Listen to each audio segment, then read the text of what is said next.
और इस बीच opinion poll का अगला सवाल आपके सामने रखते हैं। उत्तर प्रदेश में एक्सप्रेस वे की स्थिति किसके राज में बेहतर, यह सवाल हमने पूछा और इस सवाल के जवाब के तौर पर जो आंकड़ा सामने निकल कर आया, देखिए 57% का मानना है अखिलेश राज में। 57% मान रहे हैं कि अखिलेश राज में उत्तर प्रदेश में एक्सप्रेस वे की स्थिति बेहतर थी और हालांकि योगी राज में महज 43% को लगता है कि एक्सप्रेस वे की स्थिति बेहतर है।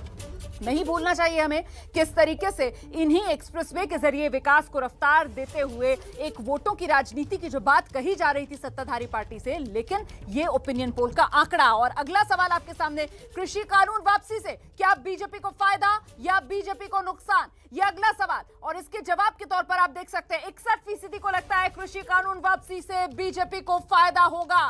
39% का मानना है कि नहीं, बीजेपी को इससे नुकसान होगा। तो कुल मिलाकर ये बड़ा आंकड़ा आपके सामने और सीधे आपको लेकर चलेंगे। हमारे साथ हमारे सहयोगी पंकज झा इस वक्त मौजूद है। पंकज, वो पहले एक्सप्रेसवे वाला सवाल मुझे लगता है उस पर जरा हमें चर्चा करनी चाहिए, क्योंकि उत्तर प्रदेश को एक्सप्रेसवे की सौगात जो योगी मोदी डबल इंजन की सरकार की तरफ से दी गई, और ऐसे में महत्वपूर्ण ये हो जाता है कि पीएम मोदी तो आज भी कहते हैं कि विरासत भी है और विकास भी है, और ऐसे में आंकड़ा ये कह रहा है कि लोगों को लगता है अखिलेश राज में एक्सप्रेसवे बेहतर थे। जी हाँ, देखिए ये जो एक्सप्रेसवे की कहानी भी है ना, चुनाव को लेकर बड़ी दिलचस्प हो गई है और उसमें भी क्रेडिट लेने की बात हो रही है। पूर्वांचल एक्सप्रेसवे को लेकर यही हुआ था, फिर अब आगे जो है गंगा एक्सप्रेसवे का शिलान्यास होगा और बुंदेलखंड एक्सप्रेसवे का उद्घाटन होगा। पर क्या एक्सप्रेसवे की वजह से किसी पार्टी को फायदा या नुकसान हो सकता है? क्या लग रहा है, एक्सप्रेसवे से बीजेपी को फायदा हो रही है या अखिलेश यादव? सबसे पहले तो मतलब मैं चुनावी बात को नहीं करना चाहता। अभी तो मैं चुनाव की बात कर रहा हूँ। नहीं, चुनाव इस समय मुद्दा चुनाव का नहीं है, इस समय मुद्दा है कि भगवान की भक्ति का है। तो हम जो है इस समय जो है भगवान की भक्ति में हम आए हैं। बहुत अच्छी बात है, भगवान की भक्ति सब लोग करते हैं। आपको क्या लग रहा है एक्सप्रेसवे से किसका फायदा किसका नुकसान? फायदा तो बीजेपी को है, बीजेपी को है। कैसे? इतना विकास, इतना बढ़िया विकास, माफियाओं का जो राज था वो खत्म हो गया।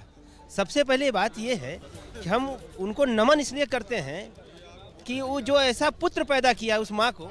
तो आपको क्या लग रहा है ये जो एक्सप्रेस वगैरह की बात है, जिसमें एक तरफ अखिलेश यादव कह रहे हैं कि मेरा था, इधर से कहा जा रहा है कि नहीं ये फीता काटने वाली बात है, उद्घाटन बीजेपी ने किया, आपको क्या लग रहा है इससे फायदा नुकसान? ये बीजेपी को फायदा मिल रहा है पूरी तरीके से। किसको मिल रहा है? भाजपा को फायदा मिलेगा। और हाँ, और ये तो खाली केजरीवाल से भी आगे निकल गए। कौन केजरीवाल से आगे निकला? अखिलेश जी। आप ये जो कह रहे हैं आपको वही मानते हैं क्या? नहीं, केजरीवाल की बात दूसरी है, लेकिन भाजपा जो है एक्सप्रेसवे बनाएगी तो जनता का उसका लाभ मिलेगा, और जनता को जब लाभ मिलेगा तो निश्चित रूप से भाजपा को फायदा होगा। एक्सप्रेसवे तो एक यमुना एक्सप्रेसवे तो उनके टाइम में भी हुआ था। अखिलेश यादव, क्या लग रहा है आपको, किसका नफा किसका नुकसान हो सकता है? देखिए, नफा नुकसान तो बीजेपी को बहुत इससे फायदा है। मैं यहाँ पिछले 20 साल से कांवड़ संघ का नेतृत्व दिल्ली से करता आ रहा हूँ। मैं 2018 लास्ट आया था, उसके बाद कोरोना काल की वजह से यहाँ आ नहीं पाया।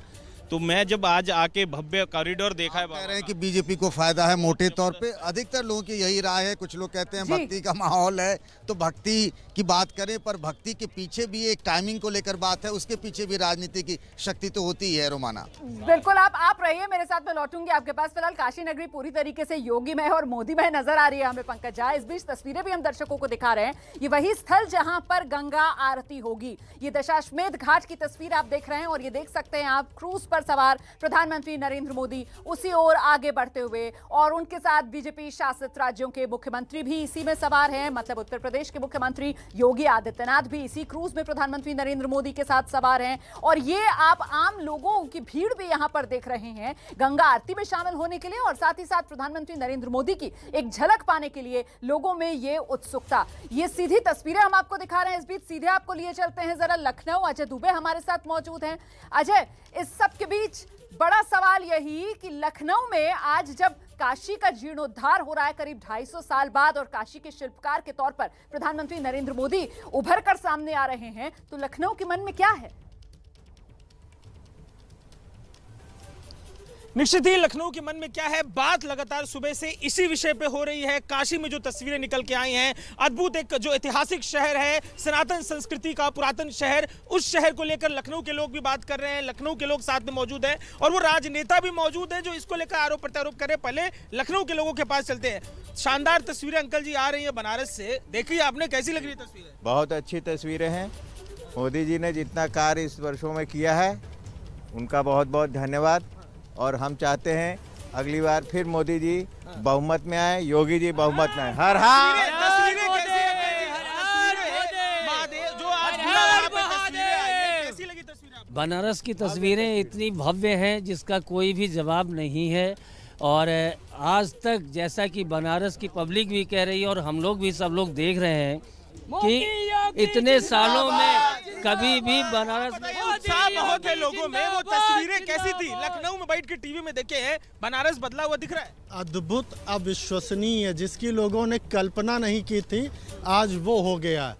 सभी ऋणी रहेंगे इस चीज़ के लिए कि मोदी जी ने एक परिवर्तन जो किया है, इतिहास बन के रह गया है आज के लिए। आम लोगों की बात उसको लेकर, लेकिन सपा का भी एक पक्ष आ रहा है। आप सपा के नेता है, आज दिन भर तस्वीरें चली हैं, इतनी सुंदर बोली जा रही है, लोग भी बोल रहे हैं। कैसे देख रहे हैं? काशी में जीर्णोद्धार हुआ है राजनीतिक दल के तौर पर, अब छात्र संगठन से जुड़े हुए सपा के देखिए, केवल काशी का ही विकास करने से देश का विकास नहीं हो जाएगा। जैसे भाई ने कहा कि अविश्वसनीय तस्वीरें आ रही हैं, तो अविश्वसनीय जो कल्पना नहीं की जा सकती, हम बिल्कुल सही कह रहे हैं भाई, कल्पना नहीं की जा सकती। इतना महंगा तेल देश में बिकेगा, इतना भ्रष्टाचार होगा देश में, और बेरोजगारी इतनी चरम सीमा पर है अपनी।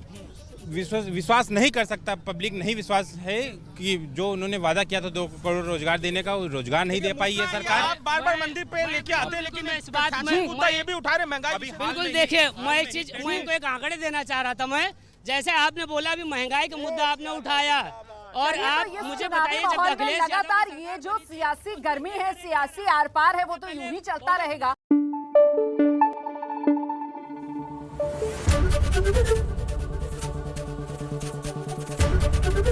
एबीपी न्यूज आपको रखे आगे।